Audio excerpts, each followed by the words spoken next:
Now, the greatest radio shows of all time. Suspense. The Shadow Node. Washington calling David Harding, Counter Spy. Classic radio theater. The Great Gildersleeve. Fibber McGee and Molly. Dragnet. Gunsmoke. The Lone Ranger. Now, step back into a time machine with your host, Wyatt Cox. Good evening, friends of the Inner Sanctum. An episode of Mutual's Crime Club, Murder Makes a Mummy, going back 75 years to the May 29th, 1947. We thank you for tuning in on this Sunday, 29th day of May, 149th day of 2022, 216 days remaining until 2023. Two members of the Jackson family celebrate birthdays on this date. One had a hit in 1984. Do you know who they are? And the first people to reach the top of Mount Everest on this date in history, do you know who they were? We'll talk about that in a minute. In 1765, Patrick Henry bitterly denounced the Stamp Act in the Virginia House of Burgesses. Rhode Island became the 13th state of the Union on this date in 1790, the last of the original colonies to ratify the Constitution. Wisconsin became the 30th state on this date in 1848. President Kennedy, born in Brookline, Massachusetts in 1917. Construction of the Hoover Dam completed on this date in 1935. Bing Crosby recorded his first version of White Christmas on this date in 1942. It would sell over 30 million copies. Well, it was in 1953 that Sir Edmund Hillary and Tenzing Norgay became the first to reach the summit of Mount Everest. That was on this date in 1953. Space Shuttle Discovery completed the first docking with the International Space Station in 1999. In 2004, the National World War II Memorial dedicated in Washington. And in 2005, France, one of the founders of a united Europe, resoundingly rejected the European Constitution, throwing the idea of a European Union into question and leaving the continent in a state of anxiety and uncertainty. I think what's important now is to have a time for reflection. We have the Dutch referendum in a couple of days' time.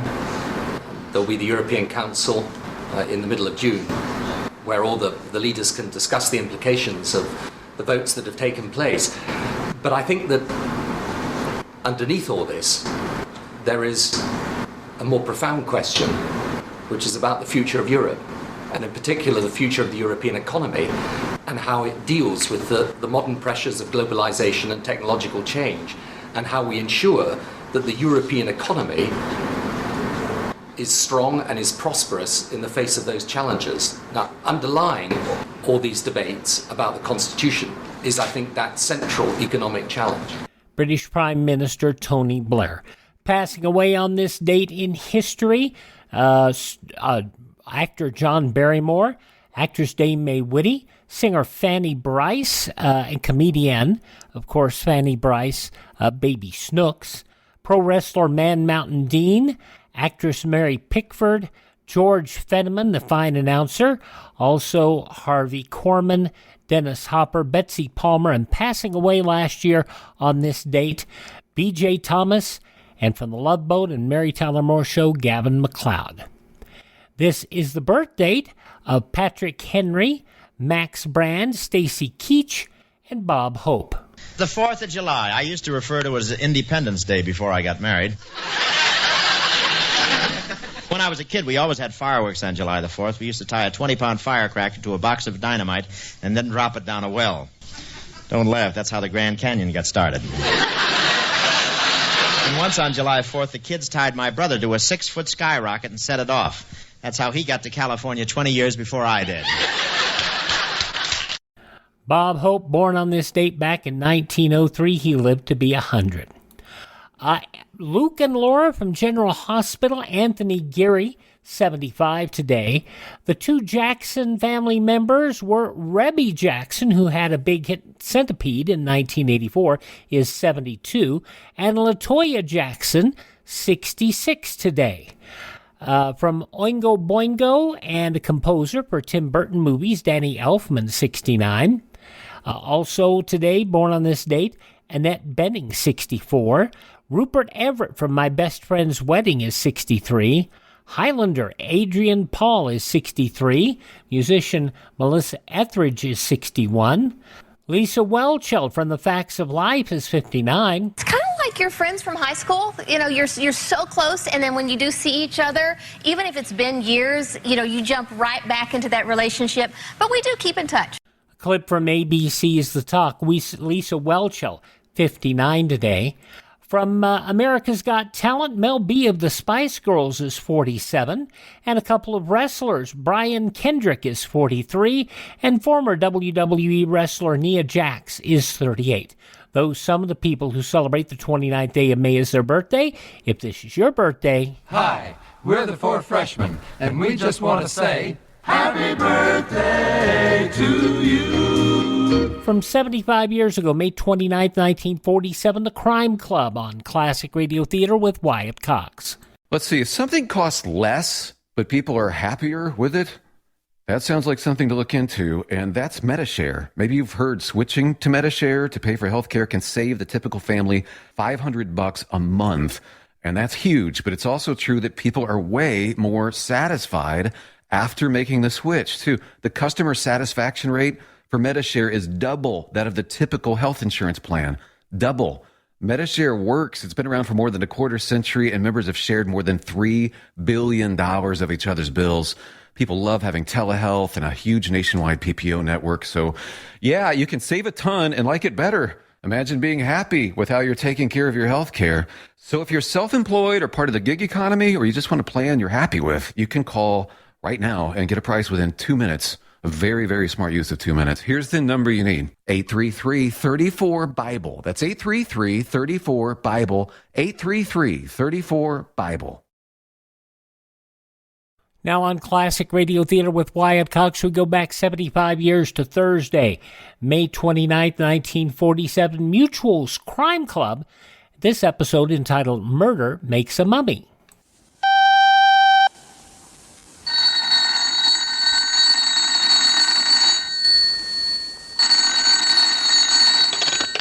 Hello, I hope I haven't kept you waiting. Yes, this is the Crime Club. I'm the librarian. Murder makes a mummy? Yes, we have that story for you. Come right over.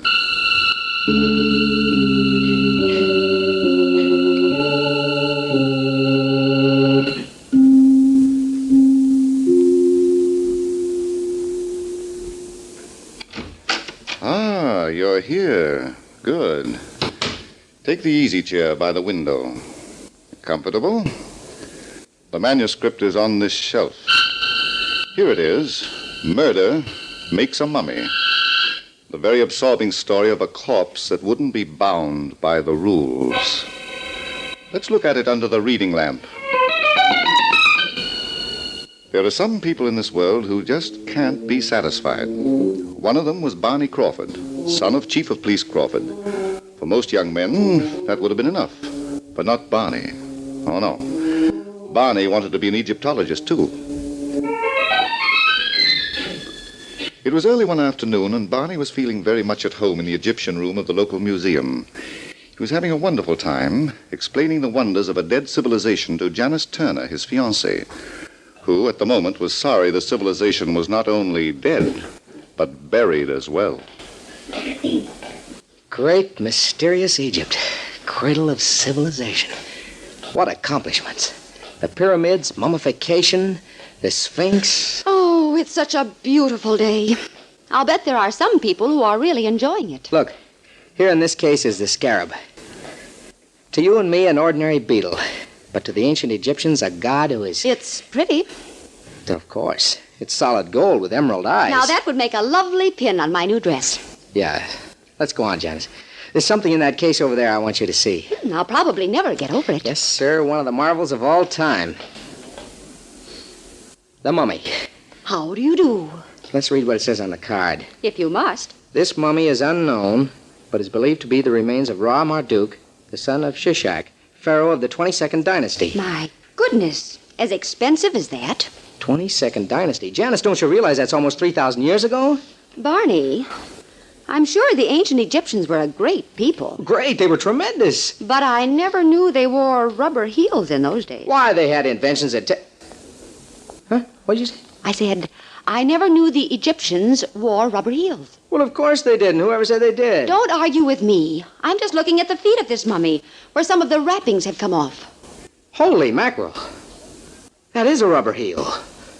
Come on, Janice, we better send for my father. This might be a murder.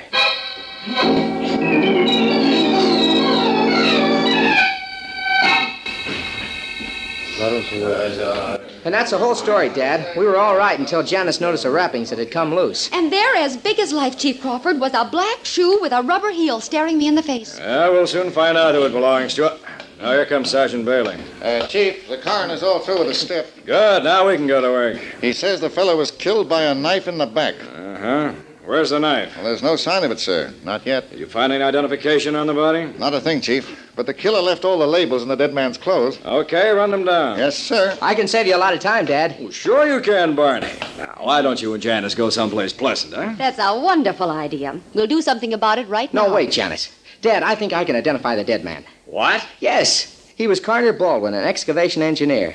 I've seen his picture in the papers in connection with Egyptian expeditions. What do you mean, Egyptian expedition? He used to dig into the tombs of the ancient pharaohs. What a way to make a living. Oh, Chief. What's the matter, Bailey? There's something I forgot to tell you. The coroner said this guy's body was embalmed. Embalmed? Oh, Dad, what? that means the murderer must have embalming facilities. Well, thanks for the tip, son. I could never have figured that out for myself. Good heavens, I didn't think it was true, but... Now, what do you want? I'm John Lawrence, the curator of the Egyptian section. My assistant told me the police were here and that the body of a murdered man was... It was, Mr. Lawrence, in this mummy case. But that's impossible. There was a mummy in this case when I received it this morning. This morning, eh? About 6 hours ago. I can't understand it. Where did it come from? From Robert Prentice, the millionaire jeweler. He's one of our most generous benefactors. More than half the exhibits in this room were donated by him. I see. Well... Dad, would you mind if I asked Mr. Lawrence a question? You? Now, see here, Barney, this is police work. Why don't you and Janice... Mr. Lawrence, did you examine this supposed mummy when it was delivered to you? Why, no. But I can explain... Yet you allowed it to be put here for the public to look at. I'm sorry. It was against the rules of the museum. But, gentlemen, I have so many duties, and this morning I was unusually busy. With what? We're setting up a new filing system in my office. Please understand, Chief. Mr. Robert Prentice has given us thousands of dollars worth of Egyptian relics. If it had been anyone else... That's no excuse, Lawrence. This is the first time, positively the first time, I've allowed anything like this to happen. Believe me... Yeah. Bailey. Yes, sir. You and the boys stay here till you hear from me. Get this building a tour going over. Okay, Chief. Where are we going, Dad? Robert Prentice's house. What do you mean, we? Well, this is a subject I know something about, and I thought if you ran into something that was over your head, I might be able to... All right, let's go. Oh, Chief Crawford. Yes, Janice, I suppose you want to trail along, too. Well... Sure, why not? You found a corpse. Come on. We'll make this a family affair.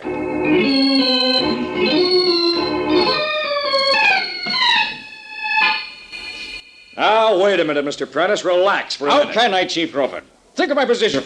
A reputable businessman, a figure in the community. All I want to know is whether... I donated that mummy to the museum, and now you say it's been replaced with the body of a murdered man. What will people think? I can't worry about that now.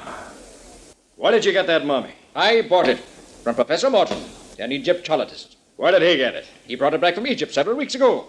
Professor Morton, eh? Barney, did you ever hear of him? Well, I don't recall offhand, Dad. Neither do I, Chief. I can assure all of you, Professor Morton is a scientist in good standing. I've had many dealings with him in the past. I don't doubt it. And about this mummy, what proof have you got that you bought him? I'll show it to you. It's right here on my desk. A bill of sale signed by Professor Morton. Would you like to see it? I think so.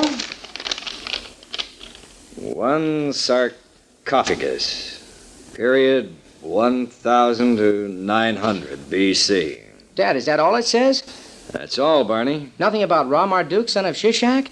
Ra who, son of what? Oh, I guess in the excitement of the museum, Janice and I forgot to tell you. You see, there was a card. Naturally, Mr. Crawford. Since Professor Morton had no positive proof that the mummy was that of Ra Marduk, we couldn't put that statement on the bill of sale. Well, then actually you don't know what you bought, do you, Mr. Prentice? Frankly, I didn't take the wrappings off to look. And for all you know, it might have been the body of a murdered man. Now, see here, Chief Crawford. Aren't we carrying this a bit too far? How well did you know Carter Baldwin? I didn't know him at all. I'd heard of him, but I never met him. Why didn't you ask Professor Morton about him? He might be able to give you some vital information. Such as? I couldn't say. But Morton and Baldwin went out on several expeditions. There was a close professional relationship. The kind that might lead to murder? One never knows what will lead to murder. Yes. But Professor Morton never impressed me as a man of violent moods. We'll see. All right, Mr. Prentice, I'm sorry we bothered you. No trouble at all. Anything I can do to help. We'll let you know. Come on, kids, we're going for another ride.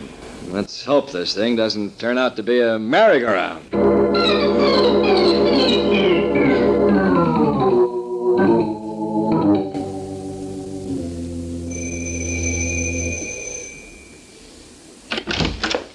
Professor Morton? Yes? I'm Chief of Police Crawford. Chief of... Oh, have I done something wrong? That's what we're here to find out. And these people? My son, Barney Crawford. How do you do, sir? And I'm Janice Turner. I'm so glad to meet you. Come in, please, won't you?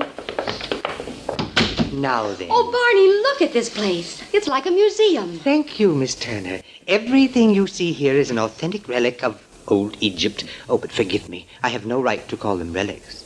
They are living things. This vase, for example, once adorned the palace of Cheops, pharaoh of the 4th dynasty, one of the builders of the Great Pyramids. It's beautiful. And this solid bronze bench. Oh, when you two get through with your tour of inspection, I'd like to ask you a few questions, Professor, if you won't mind. Oh, yes. I'm very sorry. What can I do for you? Tell me about the mummy you sold to Robert Prentice, the jeweler. A fine specimen. And Mr. Prentice is a fine gentleman. Why didn't you want to certify the mummy belonged to Ra Marduk? Ra Marduk? Who was he? Well, he was a... Yeah, you tell him, Barney. Well, Ra Marduk was the son of Shishak, pharaoh of the 22nd dynasty. Oh, yes, I know Shishak intimately. But Ra Marduk? Now, see here, Morton. You told Prentice the mummy might be Ra Marduk's. Did I? Professor Morton, did you or did you not sell a sarcophagus to Robert Prentice a few weeks ago? Of course it was my latest acquisition. With the body of Carter Baldwin in it? Carter Baldwin? Oh, now don't tell me you don't remember him either. I wasn't going to, Chief. Carter and I were... Were what? Well, we were associates. And you didn't like him, did you? He was the worldly type, not very likable. You don't kill people for that, Professor. Was he murdered? Yes, he was. Oh, Barney, Chief. What is it, Janice? Look what I found. The most wonderful collection of daggers. Daggers, did you say? Where? On this table. Look at them, as sharp as razors. Well. I'm really proud of this collection, Chief. It's the rarest in the world. Why, some of these daggers have been traced back... Save the lecture, Morton. I'm taking them all down to headquarters. Oh, but you can't. They're priceless, irreplaceable. We'll take good care of them. Oh, dear, this modern world. Why must you take them away? One of them might have bloodstains on it that don't go back 3,000 years. Let's go, kids. Oh, my. Stick close to the house, Professor. We might need you later. I won't go away, but I don't understand why... Chief Crawford, you don't think that sweet old man is a murderer, do you? Maybe. Oh, just because he had those daggers in his house. Good heavens. Dad, haven't we overlooked something? What now, Barney? The mummy. Well, what about it? Carter Baldwin was found in a mummy case. Now, where's the mummy that was in that case when Robert Prentice gave it to the museum? Where? Yes. How do we know Morton didn't substitute the body of Carter Baldwin for the mummy before he sold it to Robert Prentice? Barney, I don't believe it. What do you think, Dad? You mean Prentice gave it to the museum without knowing what was in it? That's right. Yeah. On the other hand, how do we know the switch wasn't made by John Lawrence, the curator? That's what I say. Lawrence was in the best position to do it, and if you ask me... Yeah, Lawrence was the last stop on the line for that sarcophagus. Why didn't he check it before he put it in a room for public exhibit? He didn't have to. He knew what was under those wrappings. Uh-huh. I'm going back to the museum for a talk with that curator. Dad, would you mind if Janice and I didn't go? Oh, that would be a pleasure, Barney. You call me at headquarters later. I'll give you a first-hand report.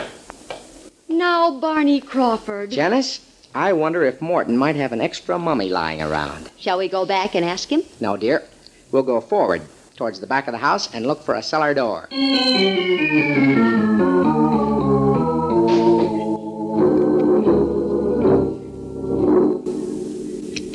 Say when, Barney, if you need another hairpin. No, thanks. This'll do. I still think we're going about this the wrong way. Be patient, Janice. I'll have this door open in a minute. That's not what I'm talking about. Now, instead of looking for a mummy, We should be looking for a motive. I told you that comes later. But a motive, dear, usually points to a murderer. Oh, a dozen people can have motives. Ah, here goes the lock. Now to open this door without making too much noise. So far, so good. Let's get down those steps. Now, you go first. I'll close the door after me. Oh, where are you? It's pitch black in here. Wait a minute. I'll get my cigarette lighter. How's that? It gives light, but very little comfort. Here, take my arm. We've got a lot of exploring to do. Ooh, this is the eeriest cellar I've ever seen. Just walls and corridors. Pretty queer for a private house. Well, we've got no right to expect anything else. Professor Morton is an Egyptologist. There's an open door, Janice. Let's see what's in that room. But that doesn't make him a murderer. Why, that sweet old man must cry every time he accidentally steps on a bug. Oh! Barney! What's the matter? Look, those animals all over the room. Oh, those. They won't bite you. They're only bronze figures. There's some cats. There's a bull. Over there on the shelf, some falcons. That bull's the fiercest looking thing I ever saw. And in this light... Barney, what's the idea of the menagerie? Well, the ancient Egyptians worshipped these animals as gods. They must be priceless. I wish they were somewhere else. Here's what I'm looking for. What? All those mummy cases. May 29th, 1947.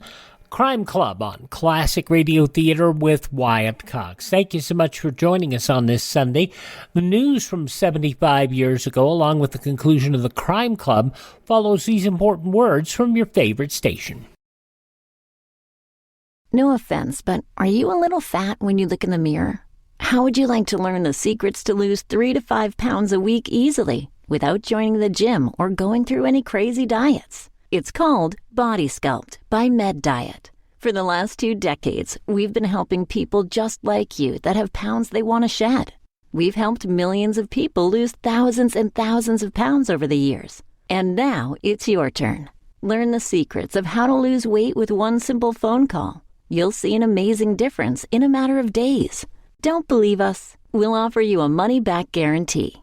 If you're ready to start losing weight right now, call right now to learn more about your risk-free order to Body Sculpt. Call for your risk-free offer. 800-738-5332. 800-738-5332. 800-738-5332. That's 800-738-5332. Are you in bad pain? You know what I mean. Your knees hurt. Your shoulder hurts. Your elbow and back are constantly killing you. And I'm sure you've tried every pain pill or cream available at the drugstore. Am I right? Well, here's something you haven't tried. Pain Magic. Pain Magic is not available at any drugstore. The only place you can get it is by calling the special toll-free number I'm about to give you. And to make things even better, call right now and find out about our buy one, get one free offer. We're so confident it'll work for you that we offer a free bottle with your purchase. No prescription required. Call now to learn how you can get Pain Magic and get rid of your pain. Remember, your results may vary. 800-492-8164. 800-492-8164. 800-492-8164. That's 800-492-8164.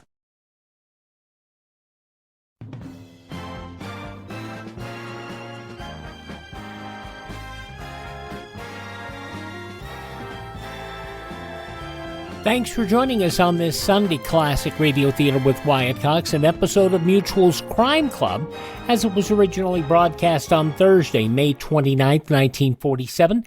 In the newspapers of that Thursday, 75 years ago, these were some of the headlines. 26 more of the Nazis who tortured and murdered many thousands of innocents at the Mauthausen concentration camp hanged yesterday on the twin American gallows in the Landsberg prison yard, making a total of 48 executed in 2 days. Professional safecrackers blasted open the vault of the County Election Commission in Kansas City early yesterday and stole practically all of the ballots cast in last year's Purge primary, in which President Truman's candidate returned the winner over one of the administration's most outstanding critics in Congress.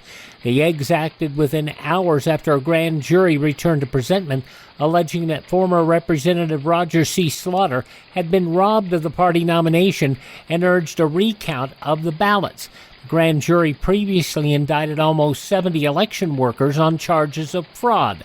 Ludwig Graves, chairman of the Election Commission, a Democrat, said yesterday the Yeggs left the ballots from only 2 of the 34 precincts of the 5th election district, from which Enos A. Axtell, with the endorsement of President Truman, was returned as the Democratic nominee over Slaughter.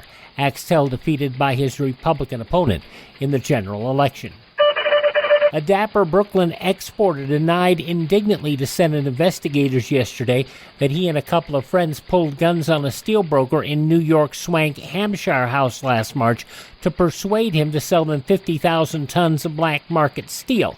As a matter of fact, he told open-mouthed members of the Senate's Small Business Subcommittee he wasn't carrying a gun at all, and only one of his companions was armed at the time, and the gun-toter never showed his weapon until the interview with the broker was all over. A fidgety and frustrated bandit kidnapped a 45-year-old banker in Tracy City, Tennessee, then left him tied up but unharmed early yesterday after the banker played dumb about opening a vault containing a $40,000 payroll. The bandit fled empty-handed. And wet, cold weather, which swept the bleak Northland farm of Olivia Dion yesterday, failed to dampen the spirits of her quintuplet daughters as they frolicked through their 13th birthday celebration. The girls out of bed at 6 a.m. When they saw rain, they were content to romp about the playroom in their mansion-like home, while their 8 brothers and sisters looked on. Annette, Cecile, Emile, Marie, and Yvonne opened their gifts. And those some of the day's top news stories as reported in the newspapers of Wednesday, May 29th, 1947, on your radio, Mutual's Crime Club, which continues now on this Sunday, Classic Radio Theater with Wyatt Cox, right here on your favorite radio station. Are you suffering with arthritis or osteoporosis? Do you have diabetes? Did you know that these are just 2 of the hundreds of diseases that have seen improvement with Dr. Wallach's incredible longevity products? You can't get them at a health food store. The only way to get them is to call us at 800-214-0065. That's 800-214-0065. Do you have heart disease, fibromyalgia, or high blood pressure? Do you have a terrible time losing weight? Dr. Wallach can help. He was a veterinarian and cured diseases in animals. He felt that he could do the same for humans, so he became a physician. Over 50 years of research and helping people like you goes into every bottle of Dr. Wallach's amazing discoveries. Do you want to feel better? Learn how to treat the cause of your problem rather than covering up the symptoms with drugs. Call 800-214-0065. That's 800-214-0065. On Monday's Classic Radio Theater with Wyatt Cox, an episode of the syndicated program Murder at Midnight. From May 30th, 1947, 75 years ago, till death do us part, a new bridegroom feels a compulsion to strangle his bride. That'll be on Monday's Classic Radio Theater with Wyatt Cox. But now the conclusion of The Crime Club, Murder Makes a Mummy, from 75 years ago, May 29th, 1947. One of them might contain... Wait a minute. Barney, why did you blow out the light? Shh, listen.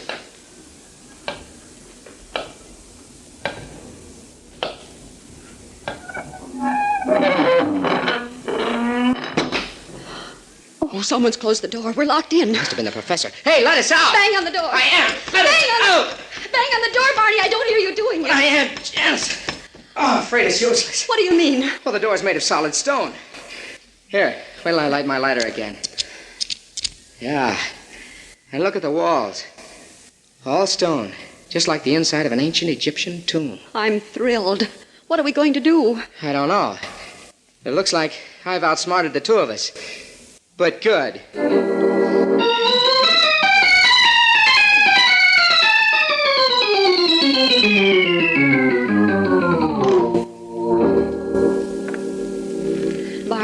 how much longer are you going to open and close mummy cases? This is the last one, Janice. Well, no mummy. Thank heavens. All I need now is a mummy to cheer me up. You know, your father should have arrested that Professor Morton. Oh, have you changed your mind about him? Barney, what do you think he'll do with us? I don't know. After we're dead, do you think he'll embalm us and sell us to the museum as mummies? What a thought. Did you say embalm? Yes, but I'd rather forget it. That's it, Janice. If Morton killed Carter Baldwin and wrapped up his body as a mummy, then he must have embalmed him. And if he did... Don't tell me you're going to start hunting for the embalming apparatus. Oh, Barney, not But Janice, now. I'm sure it'll be around I here. want to get out of here. Barney, if we don't find a way out, then I promise you I'll go out of my mind. Now, please, dear, take it How easy. can I with all these animals surrounding me? They're only bronze figures, darling. And that bull standing there in the middle of the floor and staring at me. Just staring at me. I'd like to poke my fingers into his eyes. Oh, look, honey, please, will you And listen? I will. What? What was that? I don't know. I'm afraid to look. Janice, you darling. You touched the spring in the bull's eye and the wall opened. Does that mean we're free? It means something. Let's see.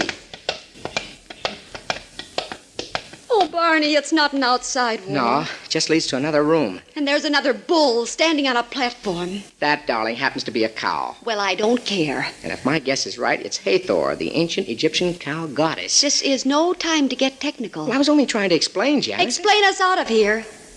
Is this room a solid vault, too? Seems to be. And it's outfitted like an ancient sacrificial chamber. Sacrificial? Oh, Barney. Janice, come on. What are you going to do? Walk us through a solid wall? I'm going to poke my fingers into the cow's eyes. Maybe the same magic will work twice. Oh, sure. Just like in the movies. Barney. It's open. Now, let's not stop to admire the scenery. Oh, I never thought a hole in the wall would be so beautiful. Say, there's a flight of steps. Yes, up to the professor's living quarters. Dear Professor, how I'd love to wrap him up. All right, but take it easy. We may have to take him by surprise. Nothing would give me greater pleasure. Yes. And I hope we scare the pyramids out of him. We'll have to be very careful now. You think he might have a gun? Maybe. Is he there? I don't see him. Let's not get frisky. He might be in one of the other rooms. Oh, what's that? Only the telephone. Let's get outside, Janice. The professor should be coming in here to answer it.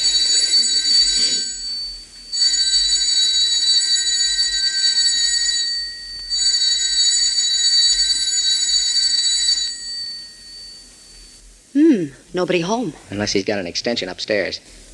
Come on, I'm going to pick up the receiver and listen. Nobody on the line. Professor's out. He's run away. Yes. Well, I better call Dad at headquarters and tell him about it. And while you're giving him an earful, tell him how that sweet old man locked us in an airtight vault and left us to suffocate. I'll give him a full report. Hello, police headquarters? Chief Crawford, please. This is his son. Oh? Yeah, I'll try in there. Thank you. Goodbye. Well? Dad's still at the museum. Then that's where we're going. I want to tell him about Morton right away before that murderer has a chance to go too far.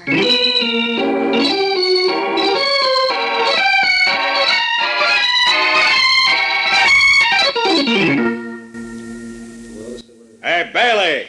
Bailey! Yes, sir. What are you standing around for? I told you to turn this place upside down and get every man working. Oh, Dad! Well, what do you want, Barney? I tried to get you at headquarters. He got away. John Lawrence got away. Slipped right through my fingers. Wait till we tell you what we've Not been through. now, Janice, please. What about Lawrence, Dad? Well, we got here right after closing time. That curator was not in his office, so we decided to look here in the Egyptian room. And, of course, you... Yeah, there he was with his nose stuck halfway into one of those mummy cases. He took one look at me, dropped the lid, ran out of the room on the other side. We haven't been able to find him since. What about the missing mummy, Dad? That, too. We've searched this building from roof to cellar. Every mummy case that's supposed to be empty, every closet, the boiler room, we even checked the furnace. But no mummy. I see. Bailey! Yes?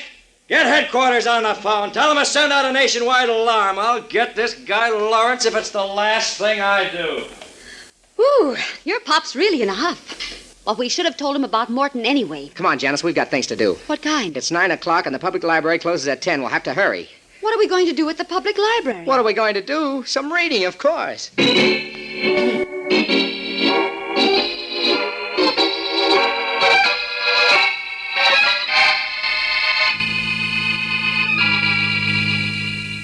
Barney, will you stop being mysterious? Now, why did you drag me all the way here and to the section with the dustiest books? Here it is. What? A history of the pharaohs. Oh, no. Now, what's that got to do with the murder of Carter Baldwin, a 20th century excavation engineer? Shishak. Will you stop the baby talk and answer my question? Shishak, pharaoh of the 22nd dynasty, the father of Ra-Marduk. Remember? No, dear. I wasn't there when it happened. Here it is, page 90. And it would have been a wonderful thing for all of us if Morton hadn't been there either. Shishak. Shishak. Ra-Marduk. Oh, what names to hand down from father to son. Boy, how those people must have hated each other. Janice, we've been chasing all over town for nothing. Shishak never had a son by the name of Ra-Marduk. Someone pulled a fast one on the museum by sticking a phony label on the mummy Robert Prentice donated. Professor Morton. Janice, you are absolutely the cleverest girl I've ever known. No, he tells me. Remember how you argued with me about looking for a motive instead of a mummy? I'll never forget it. Why, you were right. That's what we should have done from the start. Come on. Wonderful. Where are we rushing to now? To the home of Carter Baldwin, the murdered man. I'd like to poke into his private papers, if they're still around.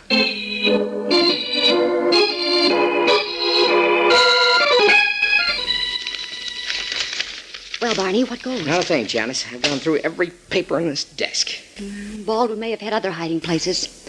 Why don't we turn on the room lights? Well, the cigarette lighter will have to do, or less apt to be seen from the outside. Yes, darling. But suppose the well runs dry. Well, then we'll... what's this? Discovery?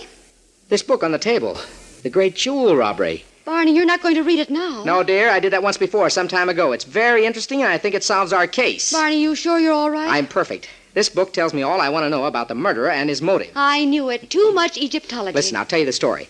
It's about a band of thieves that became very rich, plundering the tombs of the Egyptian pharaohs. You know, a lot of those tombs are studded with emeralds, rubies, and other precious stones worth millions. Go on. I'm beginning to see what you mean. Well, legally, those stones belong to the Egyptian government, and excavators are duty-bound to turn them over to the authorities. But this gang smuggled the stones out of the country. Yes. Then, posing as Egyptologists, they transported the mummies and other contents of the tombs and either sold them or donated them to museums. Was Carter Baldwin mixed up in that kind of Well, a he racket? might have been. He was an excavation engineer, and he and Professor Morton... Barney. What's the matter? Kill that light. There's someone at the front door. Let's get behind the sofa.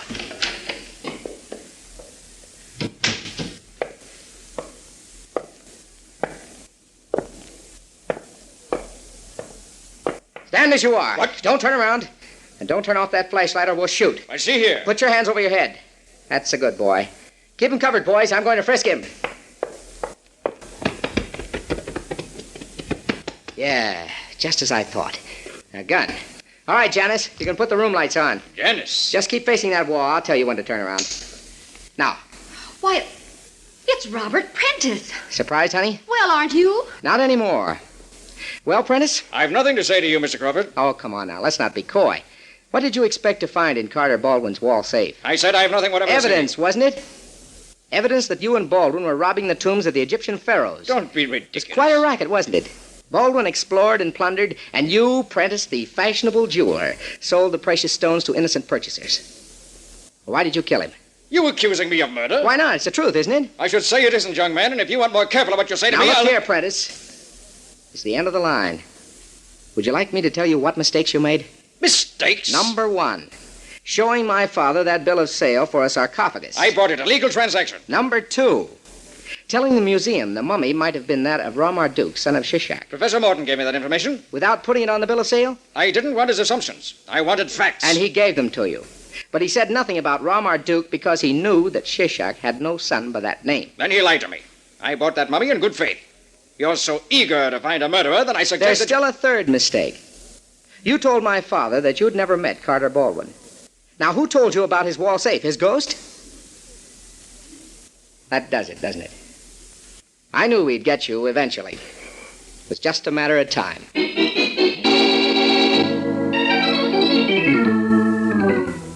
Well, Janice, Prentice just made a full confession to Dad. Is it worth listening to, Barney? Well, that depends on if you care.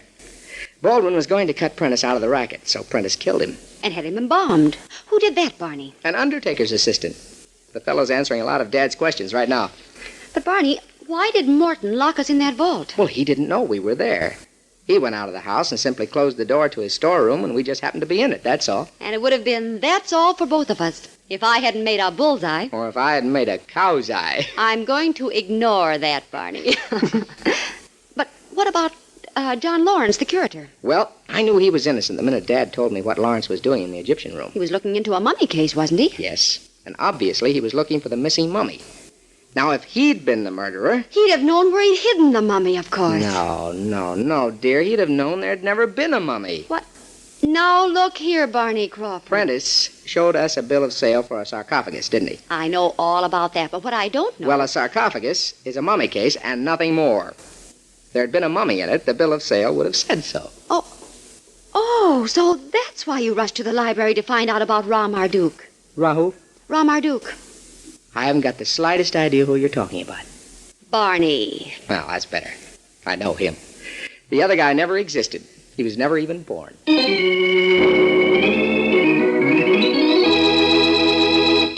And so closes tonight's story, Murder Makes a Mummy. Stedman Coles wrote the radio script. Jock McGregor produced and directed for Roger Bauer. Tonight's cast included Lawson Zerby as Barney Crawford, Jane Harvin as Janice Turner, Al Hodge was Chief Crawford, Lon Clark was Robert Prentice, and Ted Osborne played Professor Morton. Oh, I beg your pardon. Hello, I hope I haven't kept you waiting. Yes, this is the Crime Club. I'm the librarian. Yes, come over a week from tonight. Good. We have the very exciting story of a vacancy that was filled by death. It's called Murder Rents a Room by Sarah Elizabeth Mason. In the meantime? Well, in the meantime, there is a new Crime Club book available this week and every week at bookstores everywhere. Yes, it's available now. Fine. And we'll look for you next week. Before the war, the United States was a fourth-rate military power, with a standing army of only 178,000 men, and that's smaller than Poland's, Romania's, or Turkey's. But the United States emerged from World War II in a position of world leadership, with all the many attendant responsibilities. In order to maintain the peace and build for future security, the Congress has authorized the building of the largest peacetime army in our history, an all-volunteer army of over 1 million men. Today's regular army is one of the greatest scientific research organizations in the world. And because of its emphasis on scientific research and development, its men are highly skilled in radar, small arms, chemical warfare, photography, or any of the many other highly specialized services.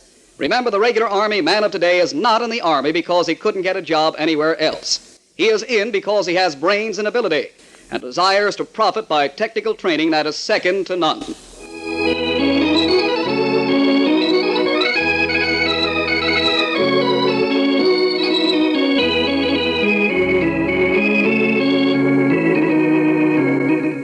This program came from New York. This is the Mutual Broadcasting System.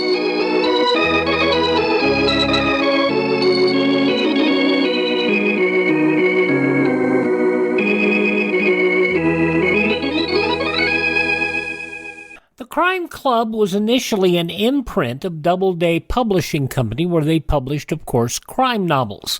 It would become a 1946-47 anthology series on the radio, which you're hearing this episode of, and a 1937 through 39 film series. Among the Crime Club films, The Westland Case, The Black Doll, The Lady in the Morgue, Danger on the Air, The Last Express, The Last Warning, Mystery of the White Room, and The Witness Vanishes. The Mutual series ran from December 2nd, 1946 until October 16th, 1947. So basically one season of programs. Thank you for tuning into Classic Radio Theater with Wyatt Cox, and that was The Crime Club, Murder Makes a Mummy, May 29th, 1947. Please thank this radio station and support their advertisers. It is their kindness and courtesy that allows us to be with you each and every Sunday right here on your favorite station.